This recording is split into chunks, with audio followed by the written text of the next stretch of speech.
अक्षिता का video call Mahira के phone पर आया। हेलो अक्षिता, माहिरा ने देव से दूर हटकर कहा। तेरे लिए मेरे पास एक गुड न्यूज़ है। अच्छा, वो क्या? यही कि हम लोग शादी करने वाले हैं, ऑफिशियल ढंग से। सच्ची? माहिरा ने चहकर पूछा। हमारे पास भी तेरे लिए गुड न्यूज़ है।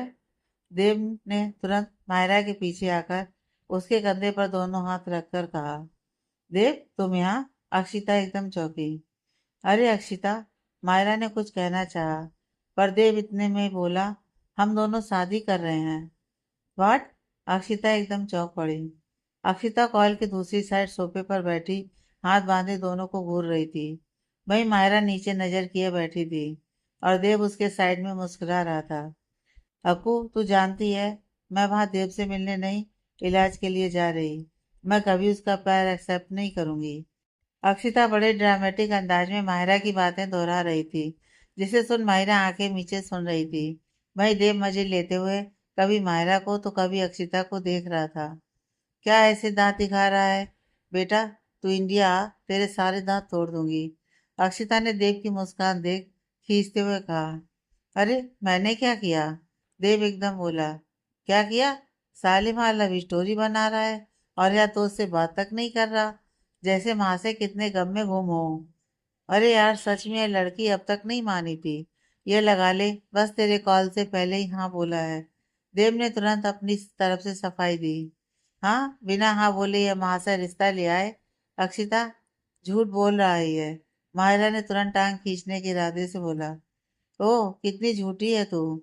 देव बेचारा माहिरा के पल में बदलने वाले रिएक्शन को देख एकदम बोला।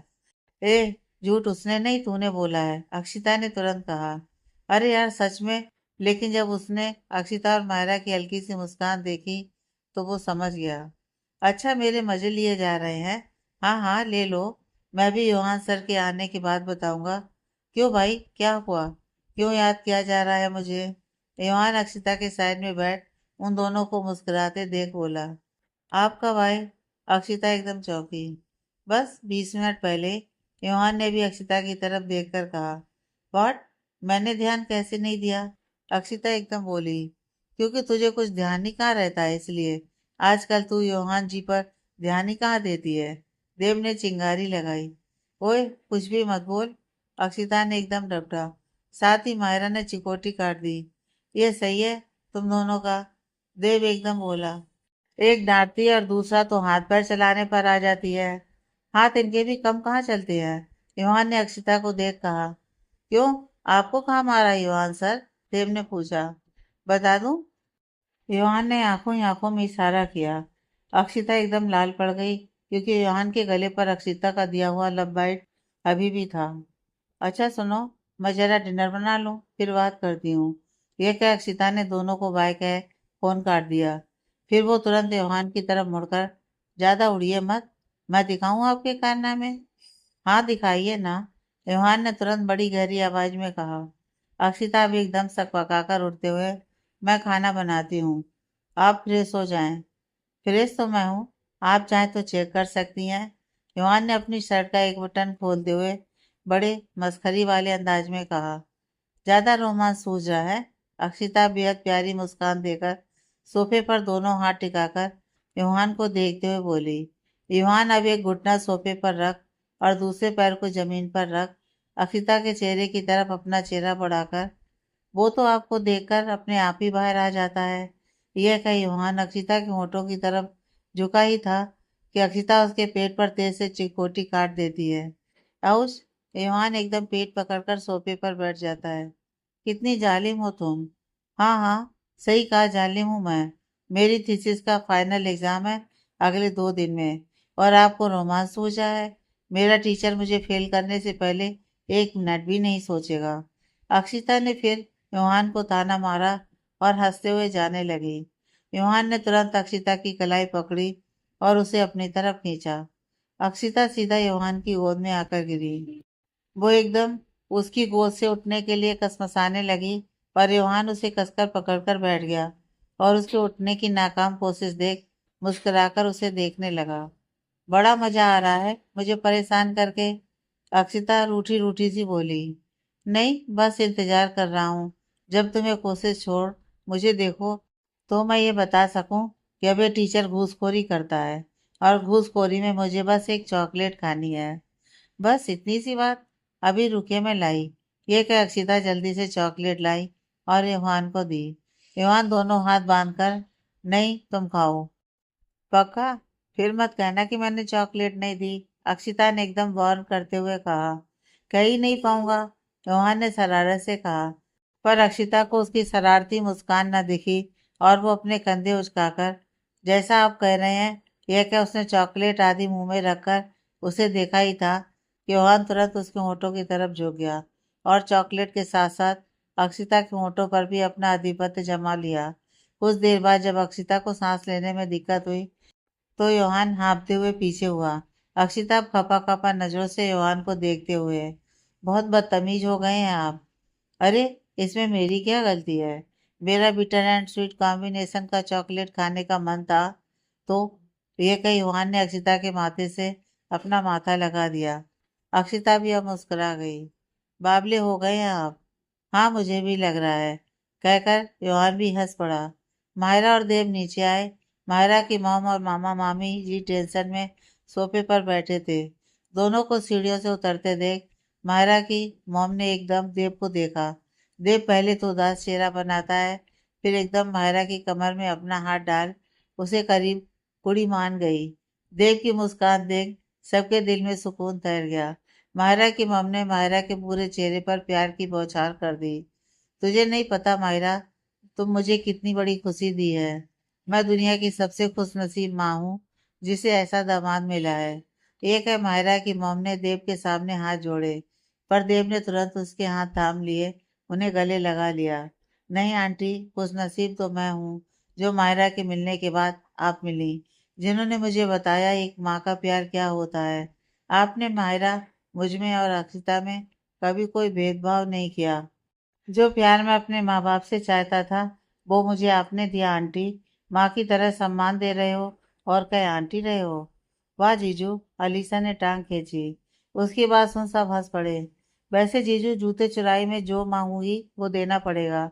अलीसा एकदम दोनों हाथ कमर पर रख इटलाकर बोली। अरे जो कहें आप साली साहिबा, आखिर आपकी मदद के लिए हम शुक्रगुजार हैं। देव ने भी हंसकर कहा। मदद? कैसी मदद?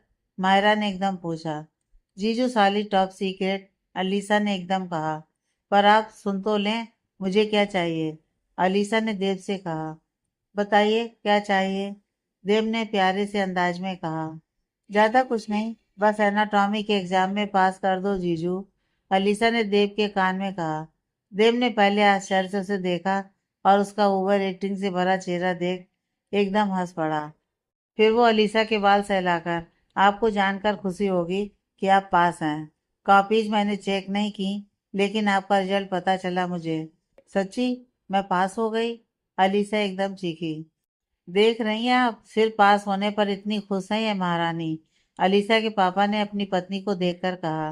पर अलीसा, जिसे बैक लगने का डर था, वो तो ये जानकर ही खुशी के मारे झूम गई कि वो पास हो गई। तो मैं कल ही अपने पंडित जी को कॉल कर शादी की डेट निकलवाती हूँ। बेटा देव, तुम्हारे मम्मी पापा से बात हो जाती तो? जी आंटी, मैं कल ही उन्हें यहाँ आने के लिए कहता हूँ। ओके बेटा, मायरा की मॉम ने कहा। आंटी, अगर आप सबकी परमिशन हो तो क्या मैं अलीसा और मायरा को कुछ देर के लिए बाहर ले जाऊं? अलीसा एकदम एक्साइटेड होकर मायरा को देखने लगी। मायरा की मॉम ने मामा जी को देखा और उनकी स्वीकृति लेकर ही हाँ में सर हिला दिया। थैंक यू, ये कह देव ने मायरा से कहा। चलें? मायरा ने भी धीरे से सिर हिला दिया। पर इतने ही अलीसा पेट पकड़कर, आउस, मेरे पेट में दर्द हो रहा है, ये कह वो एकदम बैठ गई। अरे क्या हुआ तुझे? अभी तक तो तू इतना कूद कूद कर नाच रही थी और अचानक ही दर्द?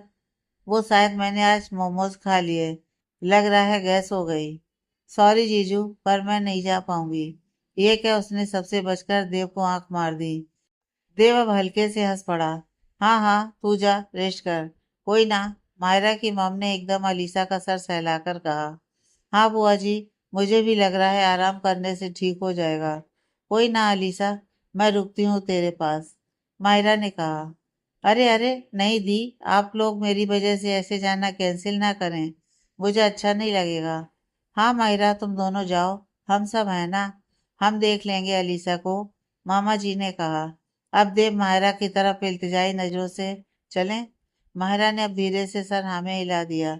देव और मायरा देव की कार में बिल्कुल शांत बैठे थे। कुछ देर बाद देव ने ही खामोशी तोड़ी।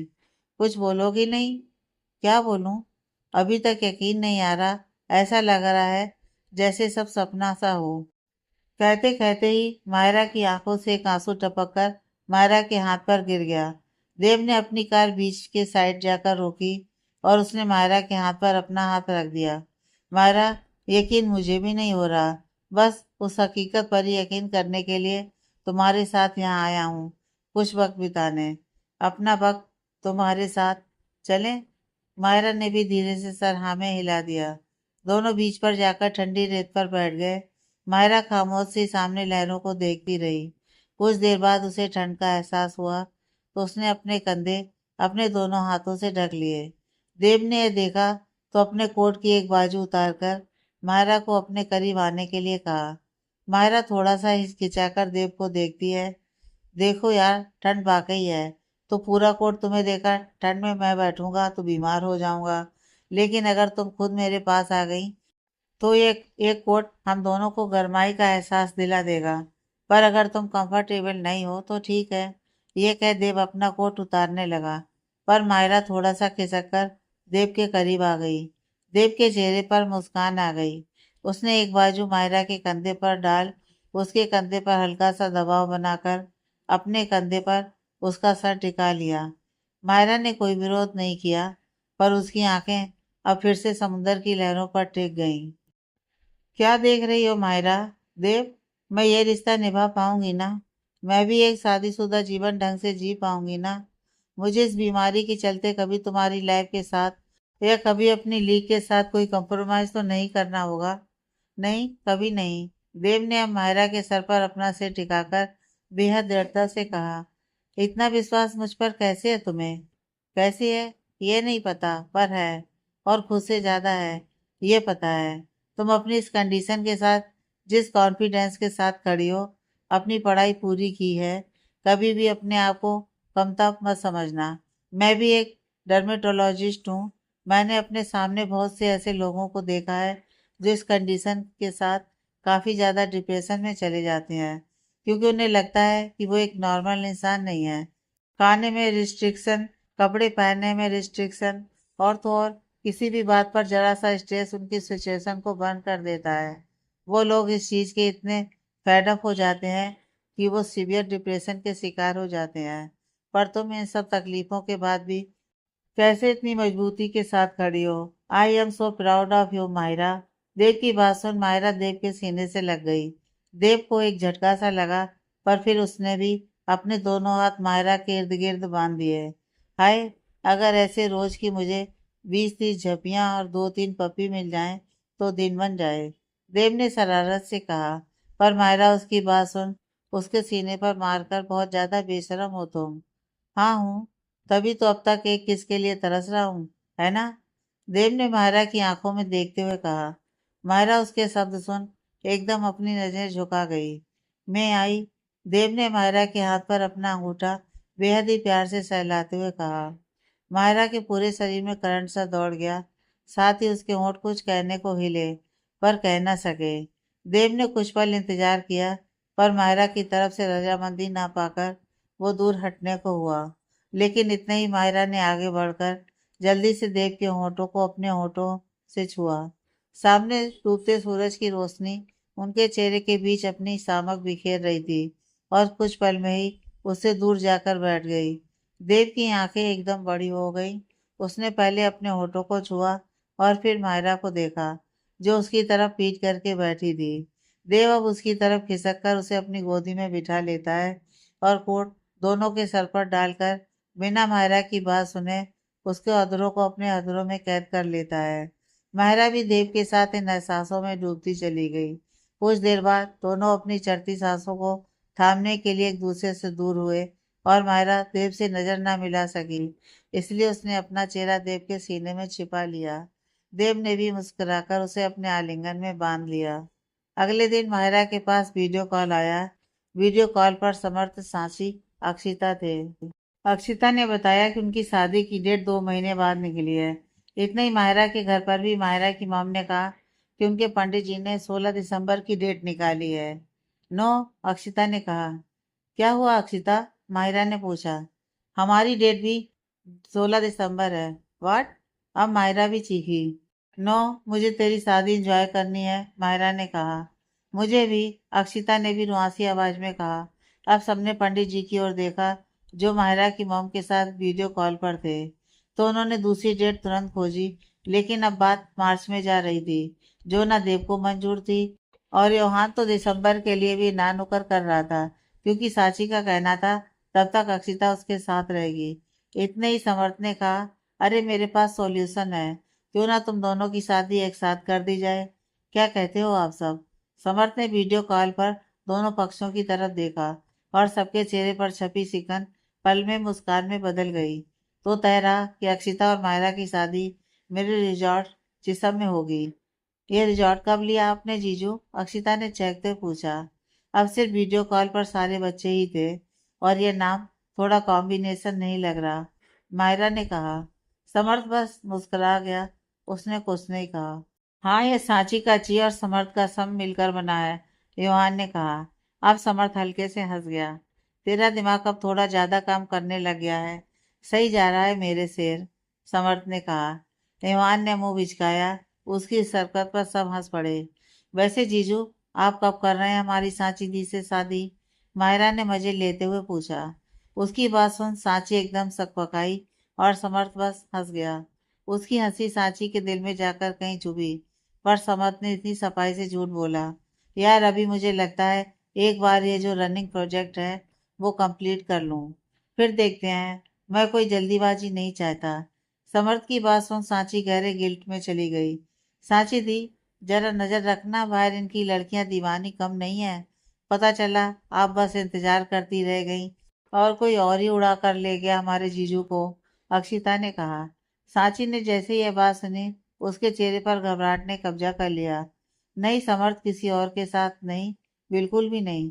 ऐसा कुछ नहीं होगा साली साहिबा। आपके जीजू की नज़र आपकी बहन के अलावा किसी और पर उठती ही नहीं है। अच्छा चलो, मेरा अब सूट है, बाद में बात करते हैं, समर्थ ने कहा। कहाँ है तुम्हारा सूट? सांची ने तुरंत पूछा। ग्रीन ऑर्नाड में। क्यों? समर्थ ने कहा। नहीं, कुछ नहीं, सांची ने कहा। सबने एक दूसरे से बाय करी और कॉल कट गया। तुरंत सांची ने समर्थ को फोन किया। हेलो, क्या हुआ सांची, सब ठीक है? समर्थ को ऐसे अचानक सांची का कॉल आना अजीब लगा। हाँ हाँ, सब ठीक है, सांची ने कहा। तुम कुछ परेशान लग रही। नहीं, वो बस मैं फ्री थी तो सोचा मैं तुम्हारे सूट पर आ जाऊं। तुम्हें कोई दिक्कत तो नहीं है? दिक्कत? नहीं। नहीं तो? पर सांची, आज सूट थोड़ा रोमांटिक है। मैं भी तुम कंफर्टेबल ना हो? समर्थ की आवाज में हिचकिचाहट थी। नहीं, मुझे तुम पर भरोसा है, मैं कंफर्टेबल रहूंगी। मैं आ रही हूँ। सांची ने जैसे ही सुना कि आज का सूट रोमांटिक है, तो उससे और न रहा गया। उसने अपना सारा काम वाइंड अप किया और अपना बैग उठाकर वो सूट साइड पर निकल गई। सांची सीधे ग्रीन अर्नॉट पहुंची। वो एक बहुत बड़ा फार्म हाउस था। जैसे ही सांची वहां पहुंची, तो समर्थ फीमेल लीड के साथ खड़ा था। समर्थ ने फीमेल लीड के दोनों हाथ पकड़ रखे थे। मैं तुम्हें बहुत चाहता हूँ Sonia, you mean the world to me. तुम बस एक बार अपनी सारी इनसिक्योरिटी को दूर रख, सिर्फ अपने दिल पर हाथ रख कर पूछो, क्या मैं तुम्हें कभी धोखा दे सकता हूँ? मुझे पता है विद्युत, I am sorry, I am very sorry कि मैंने तुम पर शक किया। ये कह सोनिया ने एक हाथ समर्थ के चेहरे पर रख अपना सर उसके सर से जोड़ लिया। दोनों के बीच नजदीकियां आने लगीं, लेकिन जैसे ही समर्थ सोनिया को किस करने वाला था, उतने ही उसकी नजर सांची पर चली गई। वो अपने एक्ट से भटक गया। कट, डायरेक्टर ने एकदम बोला। हे समर्थ, क्या हुआ? नहीं, कुछ नहीं। समर्थ ने चोर नजरों से सांची को देखा। ठीक है, let's take another shot, director ने कहा। और दोबारा बोला गया, 2, 3, 1 स्टार्ट। दोबारा सीन रिकॉर्ड हुआ, पर समर्थ अब एक्टिंग ढंग से नहीं कर पा रहा था। वो 2 बार किस के टाइम इतना अनकंफर्टेबल हो जाता कि वो सोनिया को पहले किस करने की हिम्मत ही नहीं कर पा रहा था। भले ही एक सूट था, पर अपने दिलबर के सामने सूट पर भी ये सीन समर्थ को थोड़ा असहज कर रहा था। जब तीसरे टेक पर भी समर्थ ने यही करना चाहा, तो सोनिया ने देख लिया कि समर्थ की नज़र बार बार उस लड़की की तरफ उठती है और वो सीन से पीछे हट जाता है। इसलिए इस बार सोनिया ने खुद आगे बढ़ समर्थ को किस कर लिया और डायरेक्टर ने बोला, कट। क्या हो गया था समर्थ? क्या 2 मिनट बाद ये एक्ट करें? समर्थ ने रिक्वेस्ट की। Okay, break of 10 minutes, director ने कहा। समर्थ तुरंत वहां से सांची के पास गया, लेकिन सांची तब तक समर्थ की वैनिटी वैन में चली गई। समर्थ जैसे ही वैनिटी वैन में आया और उसने कुछ कहने के लिए अपनी नज़र सांची की तरफ उठाई, उतने ही सांची ने आगे बढ़ समर्थ के होठों पर अपने होठों का स्पर्श गहरा दिया। समर्थ की आंखें हल्की सी बड़ी हुई, पर सांची का इस तरह सुध-बुध गंवाकर समर्थ को किस करना समर्थ को उसकी हालत का अंदाजा दिला गया। वो भी अब सांची का साथ देने लगा।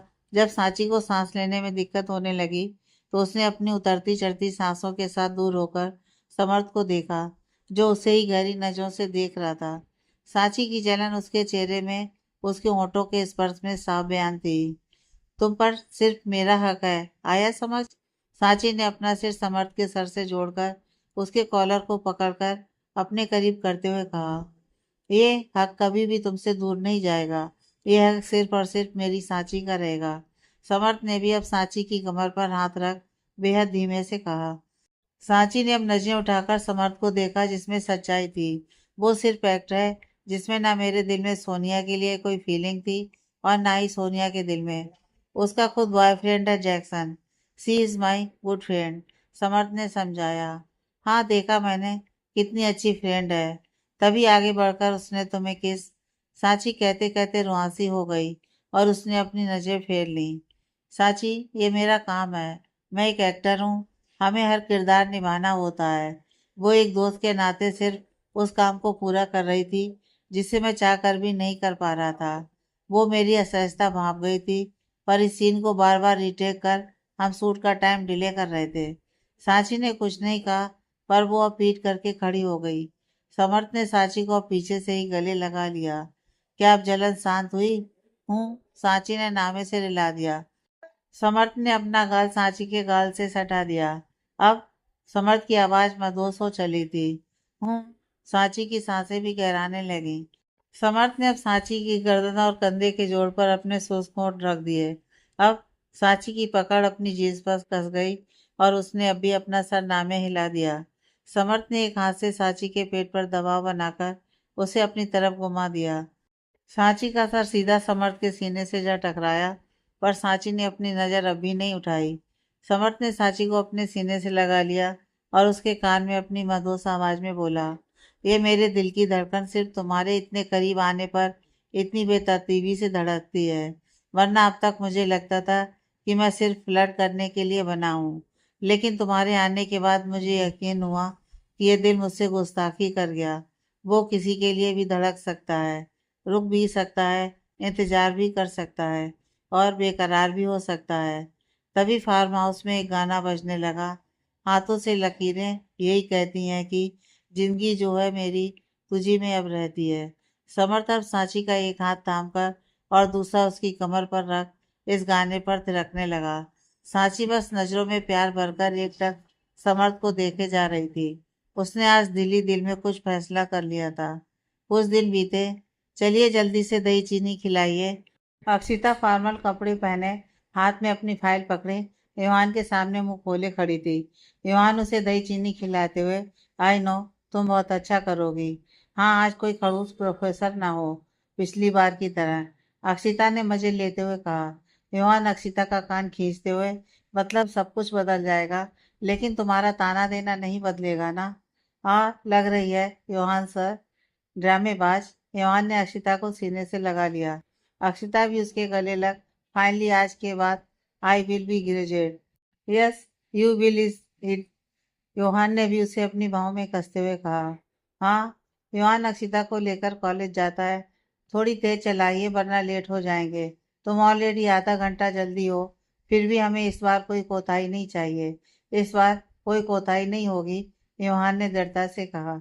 अक्षिता अपना पैर बार बार हिला रही थी। योहान उसकी थाई पर हाथ रख मेरी अक्षिता सारे टीचर को इम्प्रेस करके आएगी। I believe in you, so don't be scared. Akshita ने योहान के हाथ पर हाथ रख दिया।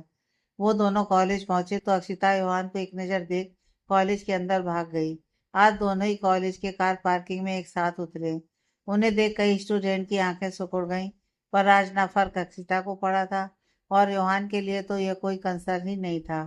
तकरीबन 2 घंटे बाद अक्षिता अपना थीसिस देकर जैसे ही बाहर आई तो योहान में ही बेंच पर बैठा उसका इंतजार कर रहा था। आज योहान प्रोफेसर के रूप में बाहर नहीं था, बल्कि अक्षिता के पति के रूप में था। उसने आज कॉलेज से ऑफ लिया था। कैसा गया अक्षिता प्रैक्टिकल? अक्षिता शांत रही। क्या हुआ, तुम उदास क्यों हो? कोई नहीं, अगर कुछ हुआ तो हम दोबारा मेहनत करेंगे। अक्षिता, पर इतने ही अक्षिता योहान के गले लग गई। कॉलेज में जब स्टूडेंट्स ने ये देखा तो वो सभी हैरान नजरों से दोनों को देखने लगे। हम फाइनली ग्रेजुएट हो गए, अक्षिता ने चहकते हुए कहा। उसकी आवाज़ में नमी थी, पर योहान ने जैसे ये सुना उसने दोनों हाथों से अक्षिता की कमर पकड़ उसे हवा में उठा लिया। अक्षिता दोनों हाथ हवा में फैलाकर घूम गई। दोनों इस वक्त इस बात से बिल्कुल भी बेखबर थे कि वो लोग कॉलेज में खड़े हैं, पर जैसे ही अक्षिता की नज़र अब इधर उधर पड़ी तो वो अपने आप में सिमट गई। उसने अपने दोनों हाथ योहान के कंधे पर रख उतरना चाहा। योहान ने असमंजस से अक्षिता को देखा। सर, सब हमें देख रहे हैं, अक्षिता ने लरजते हुए कहा। तो योहान ने ऐसे बोला जैसे उसने सुना ही ना हो। सर, आप यहाँ प्रोफेसर हैं, अक्षिता ने समझाना चाहा।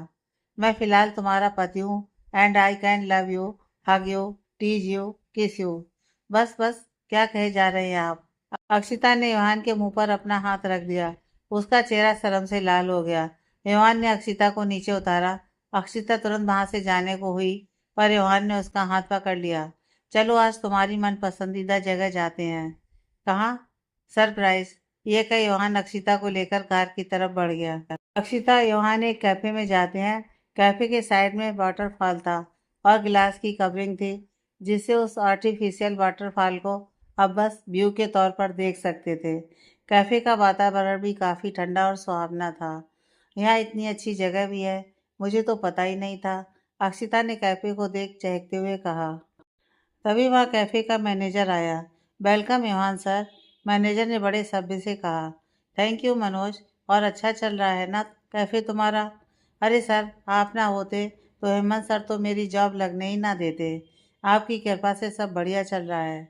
नहीं, मैंने बस मदद करी, लेकिन उस मदद का सही इस्तेमाल कर उसे इतनी कामयाबी देना तुम्हारा खुद का एफर्ट है। मनोज अब बस मुस्करा गया। तो चले मिसेस अक्षिता योहान जी, अक्षिता ने मुस्कुराते हुए कहा। दोनों ने बैठकर खाना खाया और अपना एक बेहतरीन क्वालिटी टाइम स्पेंड किया। तभी अक्षिता के फ़ोन पर नोटिफिकेशन आई। अक्षिता ने जैसे ही नोटिफिकेशन देखी वो एकदम उछल पड़ी। क्या हुआ?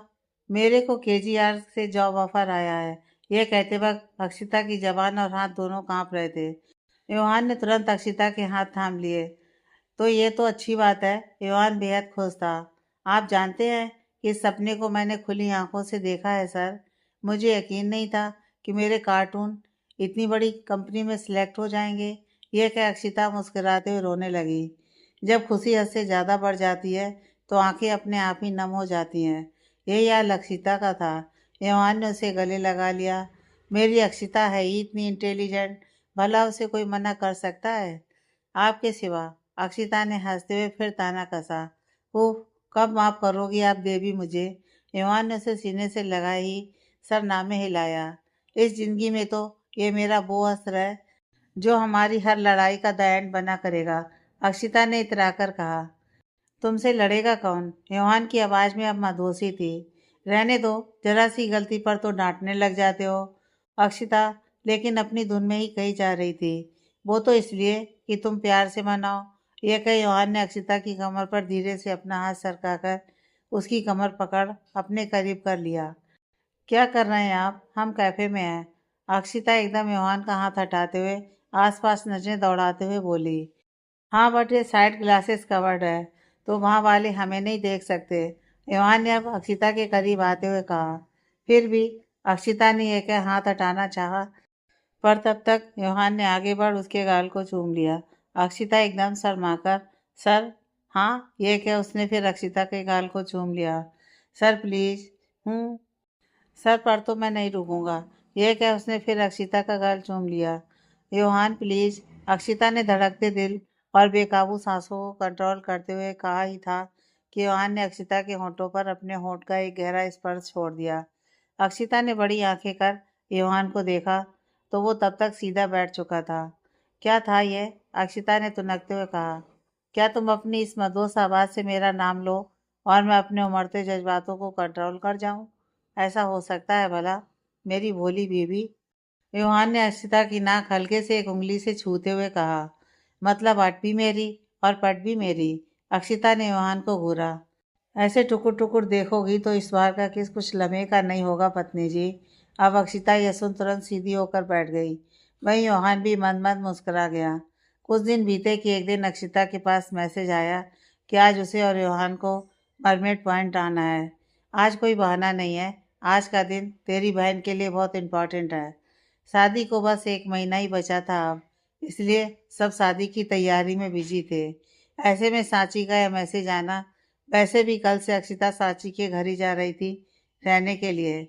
सांची का यह मैसेज देख अक्षिता ने तुरंत कॉल किया, पर कॉल अनरीचेबल था। सांची का मैसेज को देख अक्षिता ने यह बात योहान को बताई और योहान ने कहा कि एक बार जाकर देखते हैं, क्योंकि सांची दी कोई भी चीज़ करती हैं तो उसके पीछे वजह होती है। अक्षिता ने भी हाँ में सिर हिला दिया। समर्थ आज सूर से जल्दी घर वापस आया था क्योंकि उसे थोड़ी थकान महसूस हो रही थी। इतने ही समर्थ के पास कॉल आया। कॉल सांची का था। समर्थ ने फ़ोन कट कर दिया। पिछले 15 दिन से उनके बीच कोई बात नहीं थी। समर्थ ने बस इतना कह दिया था कि वो नहीं चाहता कि वो ऐसे क्रिमिनल केस अपने हाथ में ले। वो हमेशा से सिविल केस सॉल्व करती है तो इसे ना ले। पर सांची का कहना था कि वो एक सिविल केस है, पर क्योंकि दूसरा बंदा एक गुंडा था तो वो उसके लिए एक केस को नहीं छोड़ सकती थी। समर्थ गुस्से में चला गया। सांची ने 2 बार बात करनी चाहिए, लेकिन समर्थ हर बार उसे बस अपनी बात कहता और गुस्से में फ़ोन रख देता। लेकिन उसने एक बॉडीगार्ड सांची के पीछे लगा रखा था। आज 15 दिन बाद सांची का कॉल देख समर्थ की नाराज़गी काफ़ी बढ़ गई थी। इसलिए सांची ने जब फ़ोन मिलाया तो समर्थ ने फ़ोन कट कर दिया। इस बार अक्षिता का कॉल आया। हेलो अक्षिता, कैसी हो? समर्थ ने बिल्कुल उसी अंदाज में बात की जैसे वो करता है। जीजू मैं ठीक हूँ। आपकी बात हुई दी से? वो मेरा कॉल नहीं उठा रही, अक्षिता ने कहा। अब समर्थ का दिमाग ठनका।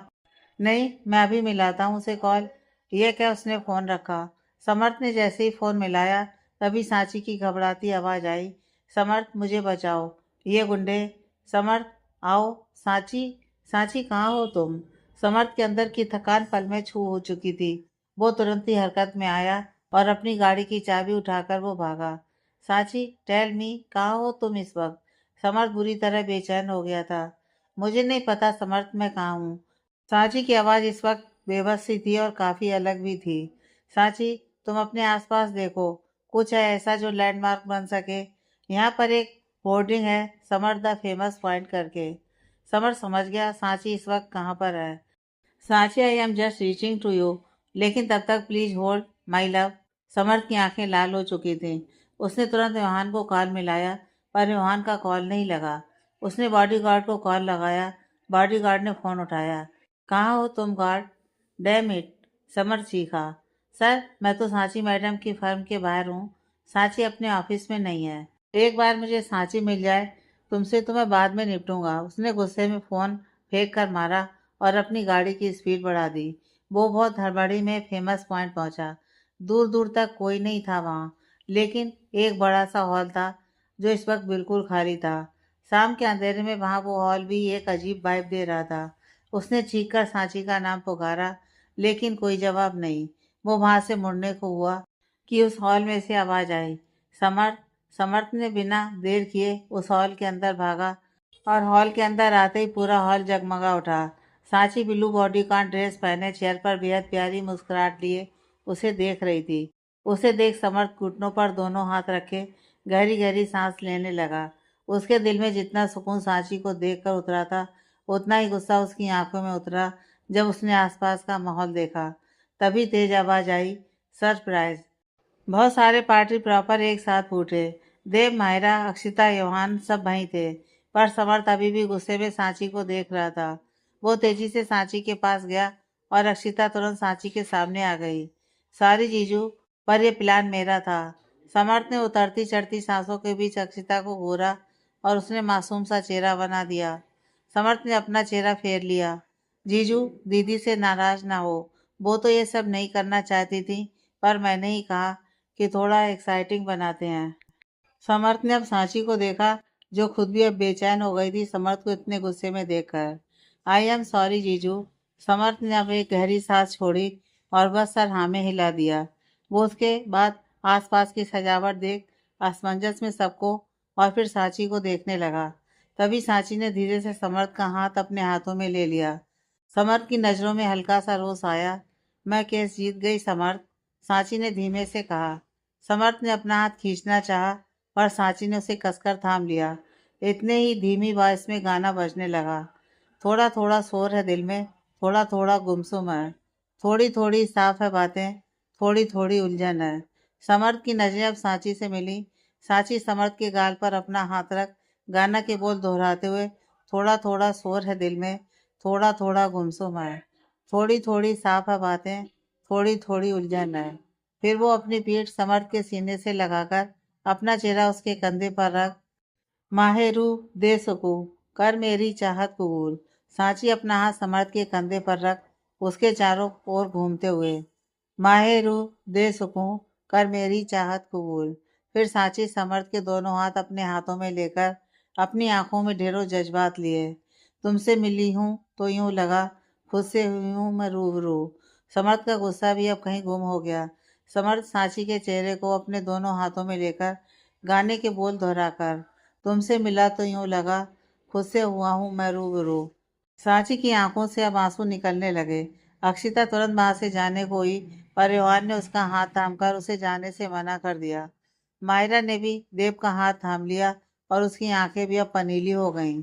माहेरू माहेरू माहेरू।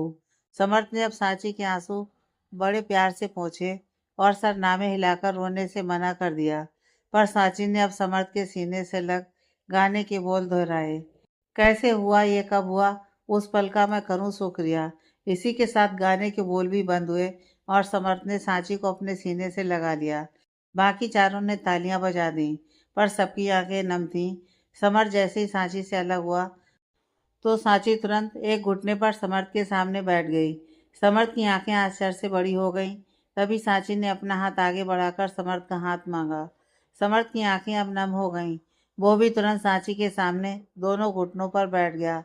साथ चलने के लिए साथी चाहिए, आंसू रोकने के लिए मुस्कान चाहिए, जिंदा रहने के लिए जिंदगी चाहिए और जिंदगी जीने के लिए तेरा जैसा हमसफर चाहिए। विल यू मैरी मी समर्थ।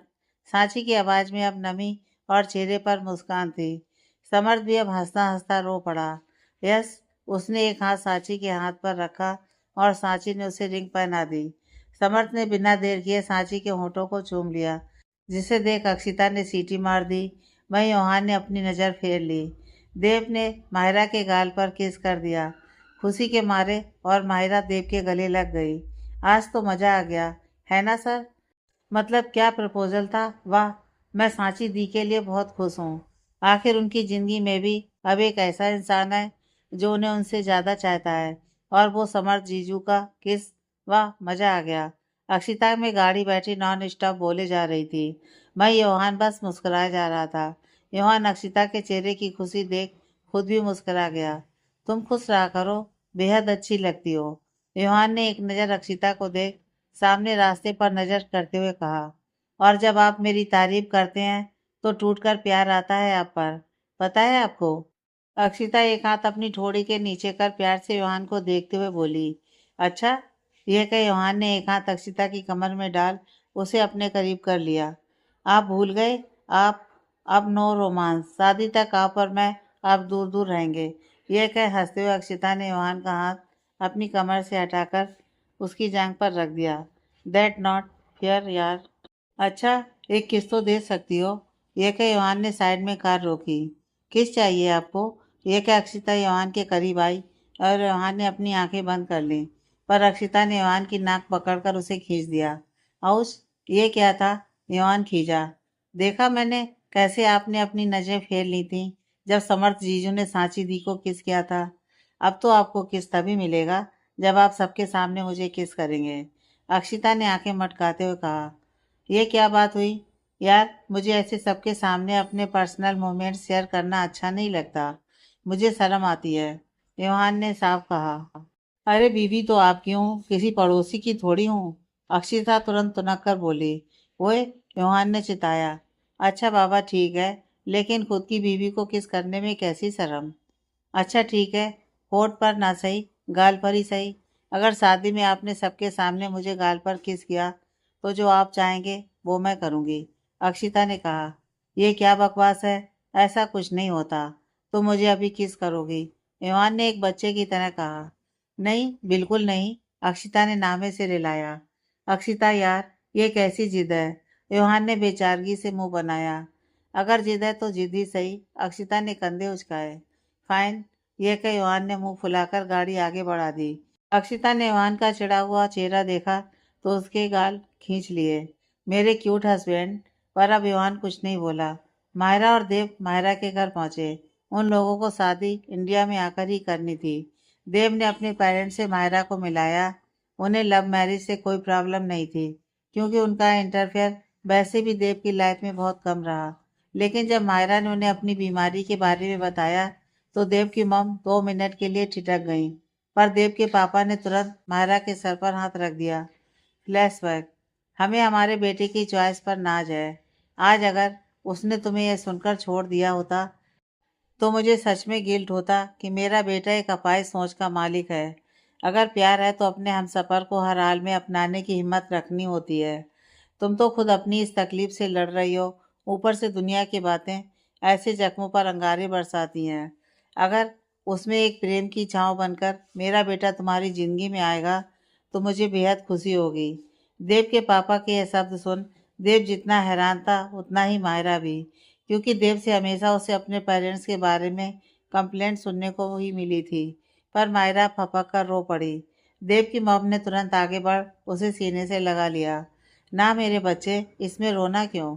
इसमें तुम्हारा कोई दोष नहीं है, बल्कि हम खुश हैं कि हम तुम जैसी वॉरियर को अपने घर की बहू बना रहे हैं।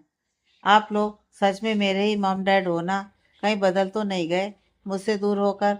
देव ने जांचती नजरों से कहा। अच्छा, बहुत बोलने लगा है तू, ये कह देव के पापा ने देव के कान खींचे। अरे आई एम सीरियस, देव ने अपना कान छुड़वाते हुए कहा। तुमसे दूर रहना अलग बात, लेकिन तुम्हारी हमें कोई खबर नहीं है, यह सिर्फ तुम्हारा मानना था। हम जानते हैं हमने कभी तुम्हारे किसी फैसले में अपनी कोई दखल नहीं दी, क्योंकि हम चाहते थे कि लाइफ में तुम हम पर कभी डिपेंड ना रहो। अपनी पहचान, अपनी हिम्मत खुद बनो। पर शायद हमारी पेरेंटिंग तुम्हें काफ़ी टफ टाइम दे गई, और उसके बाद तुम हमसे इतने दूर हो गए कि कॉल करने पर फ़ोन भी नहीं उठाते। लेकिन मैंने कभी तुम्हें अकेला नहीं छोड़ा। हर वक्त मुझे तुम्हारी खबर रही।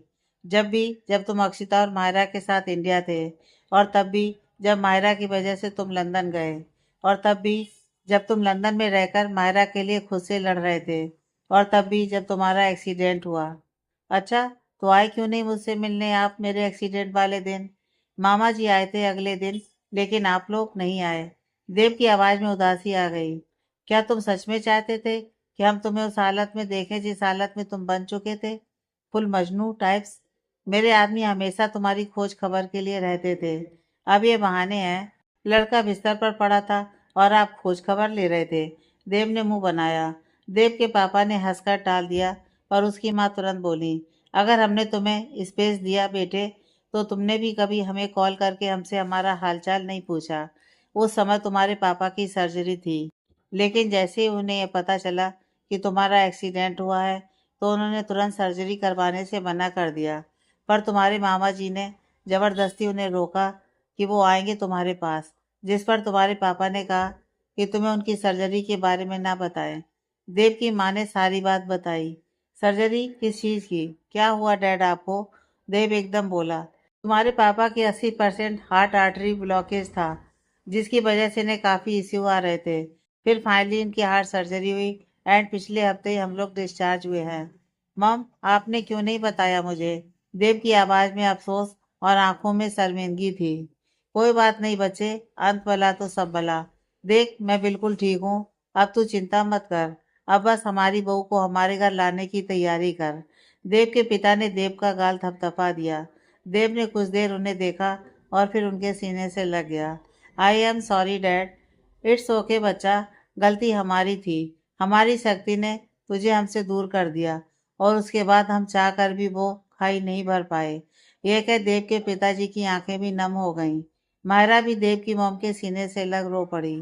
कई बार बात न करना ऐसी गलत फहमियां पैदा कर देता है कि वो रिश्तों को तोड़ने की कगार तक आ जाती है। समय से बातें सुलझाना हमारे बेहद कीमती रिश्ते कई बार हमें खोने से बचा लेता है। Flashback and. कुछ दिन बीते। अक्षिता सांची के साथ आकर रहने लगी। देव और अक्षिता साथ ही शादी कर रहे थे। अक्षिता ने सांची से कहा कि वो भी अपनी शादी उसी दिन रख ले, पर सांची ने मना कर दिया, ये कहकर कि मुझे तेरी शादी अच्छे से एंजॉय करनी है। मैं चाहती हूँ कि तेरी शादी में कोई दिक्कत ना आए। तेरा कन्यादान मैं खुद करूँ। मुझे पूरी शादी की तैयारी खुद करनी है, इसलिए मैं उस टाइम कोई और जिम्मेदारी नहीं ले सकती। इतने ही समर्थ आ गया। बिल्कुल साली साहिबा, वैसे भी मुझे मेरी शादी में कोई भाग दौड़ नहीं चाहिए।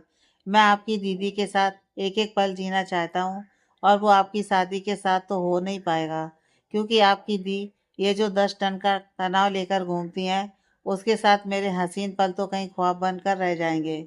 सांची ने समर्थ के पेट पर कोनी मारी और अक्षिता खिलखिलाकर हंस पड़ी। इतने ही योहान का कॉल आया। हाँ हाँ जाइए, दीजिए मेरे दोस्त के बेचैन दिल को थोड़ा सा करार, क्योंकि हमारी शादी में अभी बाकी है हफ्ते 4। समर्थ ने बड़े नाटकीय अंदाज से गाने के बोल दोहराए तो अक्षिता शर्माती हुई अपने कमरे में भाग गई। बहुत मजे नहीं ले रहे तुम? सांची ने एक भौं उचकाई। हाँ तो भाई साली है हमारी, जीजा हैं हम उनके, इतना हक तो बनता है। अच्छा। सांची ने दोनों हाथों की घड़ी बांधकर समर्थ को देखा। समर ने तुरंत सांची की कमर में हाथ डालकर उसे करीब कर लिया। ऐसे न देखा करो जाने मन, दिल में कुछ कुछ होता है। आज बड़ा रोमांस सूझ रहा है तुम्हें। हमें तो हरदम सूझता है, पर आपकी नज़र में ऐसी सोखियां कभी कभी देखने को मिलती हैं। यह कह समर्थ ने अपना सर सांची के सर से लगा लिया। दीदी, वो योहान सर कह रहे हैं। Oh sorry sorry, continue. Akshita एकदम पीट करके खड़ी हो गई, पर सांची तुरंत समर्थ के पैर पर पैर मारकर एकदम छिटक कर दूर खड़ी हो गई, जिसमें बेचारा समर्थ अपना पैर सहलाता रह गया। किसी दिन मारकर मानोगी आप साली साहिबा। समर्थ अपने पैर पर फूंक मारते हुए बोला। अरे दी, आप भी कमाल करती हो। ऐसा भी क्या हो गया था? जीजू उठे आप, लगी तो नहीं आपको? अक्षिता ने समर्थ को उठाया और सोफे पर बिठाया। देखिए इन्हें अब आप, अक्षिता ने सांची से कहा और चली गई। सांची अब स्प्रे लाकर दिखाओ कहाँ लगी है। हाँ यह सही है, पहले तो ऐसे भागो जैसे हम कोई क्राइम कर रहे हों, और फिर मरहम लगाओ। समर्थ नाराज सा बोला। वो एकदम अक्षिता आ गई तो मुझे लगा वो क्या सोचेगी। सांची ने धीरे से कहा, क्या सोचेगी? हम बस खड़े थे सांची, और अक्षिता बच्ची नहीं है। समर्थ अब भी नाराज सा बोला। अच्छा सॉरी ना, वो मैं बड़ी हूँ, और ऐसे छोटी बहन के सामने मुझे थोड़ा सा अजीब लग रहा था। यार सांची, लाओ तो मुझे दो स्प्रे, मैं लगा लूँगा, वरना अगर तुम्हारी बहन आ गई तो तुम स्प्रे ही फेंक कर ना मारो, क्योंकि इसमें भी तो तुम मेरे करीब बैठी हो। वैसे एक बात बताओ, उस दिन जब तुम मुझे प्रपोज किया था, तब कौन सी आत्मा आ गई थी तुम्हारे अंदर, जो तुमने मेरे लिए डांस किया, वो भी सबके सामने? क्या तुम ही थी तब? समर्थ ने ताने देते हुए कहा। अब बस भी करो ना समर्थ, दिखाओ कहाँ लगी है, मैं लगाती हूँ ना। सांची ने समर्थ के पैर पर हाथ रख मासूम आंखों से समर्थ को देखा। समर्थ नाराज नाराज सा सांची को देखता है, और सांची समर्थ के पैर पर स्प्रे करती है। वो हल्के हाथ से मसाज करते हुए, थोड़ा पेन कम हुआ? सांची ने पूछा। हाँ, समर्थ ने कहा, और सॉक्स पहनने लगा। सॉरी, कहा ना मैंने, अब क्यों मुंह फुला रहे? सांची ने थोड़ा सा तुनक कर कहा। ये जो सॉरी कहा है ना, उसे मानना ना मानना मेरा मन है। तुम गुस्सा नहीं हो सकती हो मुझसे। समर्थ ने छोटे बच्चे की तरह कंप्लेन की। ये मेरा राइट है कि मैं थोड़ी देर नाराज रहूं, नखरे दिखाऊं, क्योंकि तुमने गलती की है। सांची ने कुछ देर समर्थ को घूरा और फिर गहरी सांस छोड़कर, फाइन, बताओ क्या करूं मैं? मुझे प्यार से मनाओ, समर्थ ने तुरंत एक चौड़ी सी स्माइल देते हुए कहा। सांची ने समर्थ को ऐसे देखा जैसे उसने कुछ कड़वा खा लिया हो। लेकिन फिर वो पूरी कोशिश करते हुए, आई एम सॉरी जान, प्लीज माफ कर दो। सांची को इस तरह रोमांटिक और फ्लर्ट करने वाले तरीके से बोलने में बहुत मेहनत लगती थी। समर्थ ने कुछ देर सांची को देखा और फिर जोर से हंस पड़ा। तुम रहने दो, फ्लर्ट और रोमांस मैं कर लूंगा, तुम बस अपना ये एहसास बनाए रखना। ये कह समर्थ मुस्कुराकर सांची को गले लगा लेता है। सांची भी मुस्कुराकर अपनी बाहें उसके इर्द गिर्द कस देती है। आगे की कहानी नेक्स्ट पार्ट में।